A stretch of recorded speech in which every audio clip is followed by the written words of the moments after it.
చిత్తూరు కూటమి నేతల్లో విభేదాలు తారాస్థాయికి చేరుకున్నాయి. చిత్తూరు టీడీపీ ఎమ్మెల్యే ఓ పొరంబోకంటూ జనసేన పార్టీ నేత దయారాం తీవ్ర వ్యాఖ్యలు చేశారు. చంద్రబాబు రాష్ట్రాన్ని కాదు చిత్తూరును డెవలప్ చేయంటూ జనసేన నేత దయారాం చురకలంటించారు. ఎమ్మెల్యే గురజాల చెప్పినా ఎవరు చెప్పినా చట్టపరంగా ప్రభుత్వ నష్టపరిహారం ఇప్పించాలని డిమాండ్ చేశారు జనసేన నేత దయారాం. చిత్తూరు హై రోడ్ విస్తరణపై భవన యజమానులు సంఘం సమావేశంలో ఘాటు వ్యాఖ్యలు చేశారు జనసేన నేత. చిత్తూరులోని రోడ్డు 100 అడుగుల మేరకు విస్తరించాల్సి ఉందని తాము ఎమ్మెల్యేతో మాట్లాడి 80 అడుగులకు ఒప్పించామన్నారు.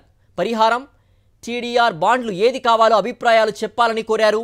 ఎంతసేపు బిల్డింగ్ కొట్టేయండి అని ఎమ్మెల్యే అంటున్నారు. ఆయనకు పేరొచ్చేయాలి, మేము రోడ్డున పడాలా అంటూ భవన యజమానులు ఆగ్రహం వ్యక్తం చేస్తున్నారు.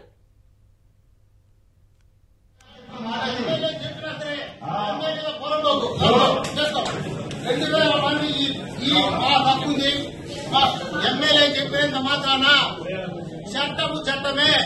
ఎమ్మెల్యే చెప్పినా ముఖ్యమంత్రి చెప్పినా 200 మంది హక్కులు కాపాడవలసిందే. ప్రతి ఒక్కడికి అది వాడి హక్కు, వాడి ఆధ్యాత్కు.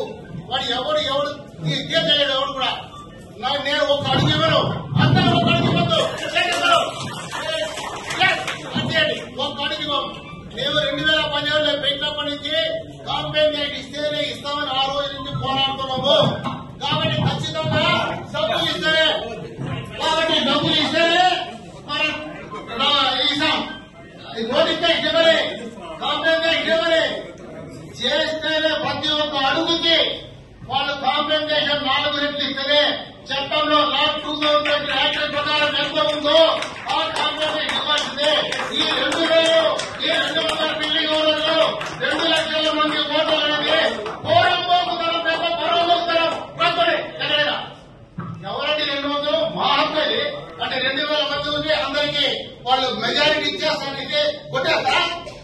ఎక్కడ పోతాం? ప్రజాపాలన ఒప్పుకునే ప్రసక్తే లేదు.